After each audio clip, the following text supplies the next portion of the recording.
I suddenly saw an opportunity to make a movie that was really exciting visually, that was genuinely character-driven, that was smart, that had heart, and was also a great ride. I was watching a Discovery Channel special on volcanoes, and I thought, how great would it be if you could design a ship that would go down through the magma like a submarine would go through the water and get into the bowels of the earth. We used to joke about it, that we used to go to heaven, all the astronaut pictures, space pictures.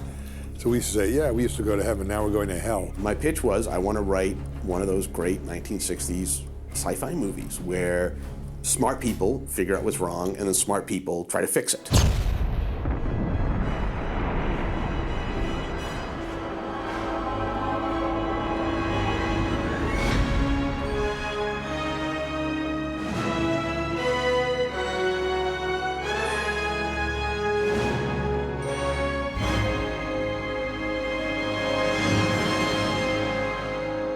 What we've tried to incorporate in the movie is everything that's currently known about the center of the planet, which is one of the great mysterious frontiers of our lives. It's almost totally unknown. It's, you know, there's a line in the script where the general says, well, we go to outer space, and Josh, this is actually an argument from a text. Josh says, outer space is easy, it's empty. There was all these great theories about what might be down there. Anti-mountain ranges, which would be analogous to the mountain ranges we have, only everything's upside down, and these giant magma bombs that were huge electrical charged balls of energy that were flying around down there. And no one really knew exactly what would be down there or what things would look like, but that was part of the challenge, which is to describe what, in theory, would be down there.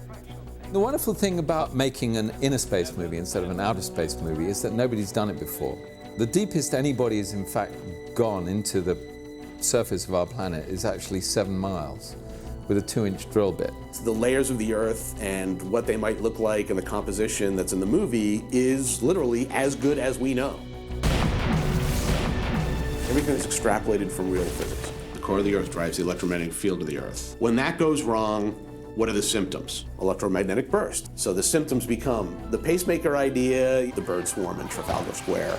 And you just as a writer sort of work inwards and find the weirdest, creepiest thing that you can find that's a representation of that. The thing I loved about the script is that the science was completely understandable. I felt that it could be told in a way that people wouldn't get lost. And the other thing I liked about it was that it wasn't like a bunch of stock characters. John Emile had made it really clear to me and to the other actors that at all times, at all costs, the characters would be a major part of what the audience connected with. For the 22nd time in a row, everyone on Earth is dead. Because John is Royal Shakespeare Academy trained, he actually directed there, his focus was the characters. So he was really good about, I had a big section about, self-propagating virus bots on the web. And he's, John, we really should focus about whether these relationships work or not. No, this is all great. Over here, John, characters, dialogue, and sort of drag me back. He's known as an actor's director and a storyteller.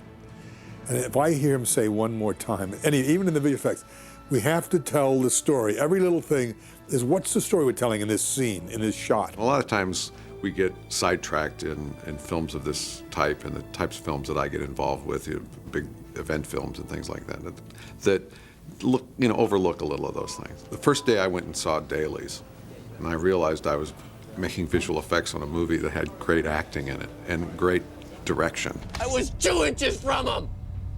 I was 2 inches and I told you to put the door up and you didn't! I was screaming for you! Why didn't you do it? Because I had to make that decision. Fate or God? No! Damn it, you leave God out of this! Serge died so that we could complete our job. Oh, that's right, the job is saving the world. Not the whole world, Josh! Just 3 of them. I felt like I wanted to reclaim the visual effects movie for story and for people. It's not only the story, it's the fact that you like these people. You like them, you enjoy them, and then when things go wrong with them, you feel for them. There was a formula science fiction picture with Hollywood type, which, weren't very good because they follow the same ritualistic pattern. Basically, I feel the visual effects movies have been hijacked by visual effects. And people in them tend to be tiny chess pieces in the checkerboard landscape of the movie. My only hesitation was that we didn't want to rehash the genre, that we were going to give it something new and a little bit of different perspective. When I started to think about casting it, I went to the very best actors I could think of. Aaron Eckhart doing a sci-fi movie? Hilary Swank? Delroy Lindo? Stanley Tucci? Alfred Woodard? I mean, who are these people in a sci-fi movie? I think a lot of that is to John Amiel's credit. You know, those people wanted to work with him because of who he is and what he had done before, and those people made the movie better than it otherwise would have been. So this shot Can you use a lot of that? I went to them saying, I want to make a truly character-driven visual effects movie. I want you, the actors, to drive this film, and I want to make it in the same way that we would if we were making essentially an indie movie. I want to rehearse, I want to improv, I want to do backgrounds on the characters. I want to try and create a sense of very real people living very real lives in a very difficult and surreal situation. We've got no communications. We're probably 800 feet down, but we might as well be 800 miles. We're in an unobtainium cigar tube with the sonar signature of a rock. We've got just enough power to make the ultrasonics burp, but no one's listening on those frequencies anyway. And nobody even knows we're alive.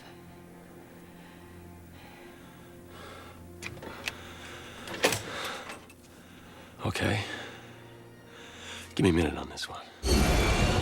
The thing about doing a movie that's special effects where you don't get to react to anything, it was more challenging than I thought it was going to be. So much of acting is reacting, and so when you're sitting there and you're not reacting off of anything except an idea of what it would look like, that was a bit challenging. I have to tell you this really funny story. The other day, Alfred and I saw a city that was being destroyed by this cloud of superheated steam, and it occurred to me while we were doing it, she was behind me.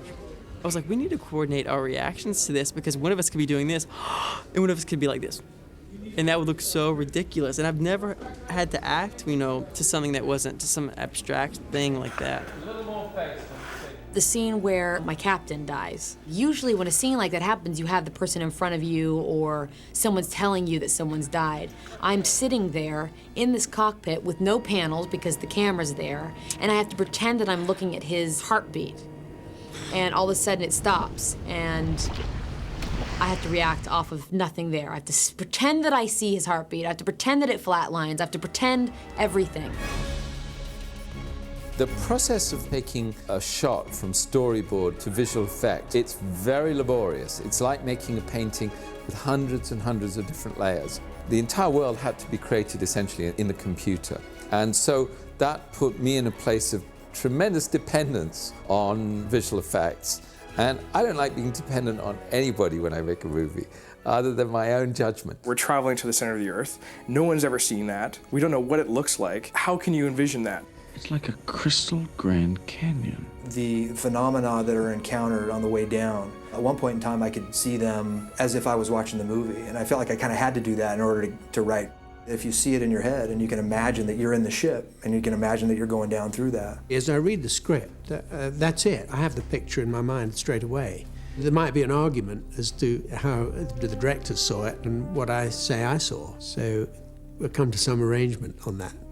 We were cutting in storyboards, which can sort of throw you when you're working on. You suddenly cut to a pencil drawing of something dramatic that's happening. This process is very dependent upon the imagination of all of the people involved, and as with imagination, it's very individual. We turn something over to the editorial department, and these guys, they're used to making cutting decisions that are very specific, and somebody said, if we can't see it, we can't cut it. We build each scene, digit by digit, little bit by bit, for months, and often don't know how it's going to look until all of a sudden we put it together, we put it on the screen, we go, oh, or we go, that's it.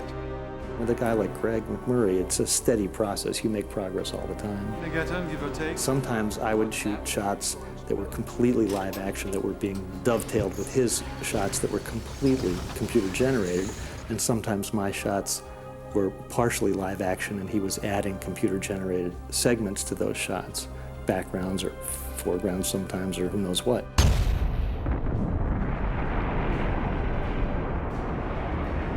The The strength of the film, I believe, is the fact that John, with the visual effects, has made this rather special because of the fantastic performances brought to the film.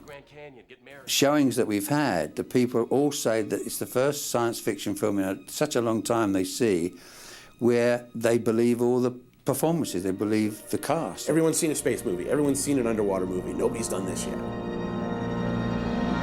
Certainly no better feeling known to a film director than the moment you dream an image with as much intensity as you can possibly muster. And then finally you open your eyes and you see that image on a screen 40 foot by 30 foot. That is about the best feeling there is in the world.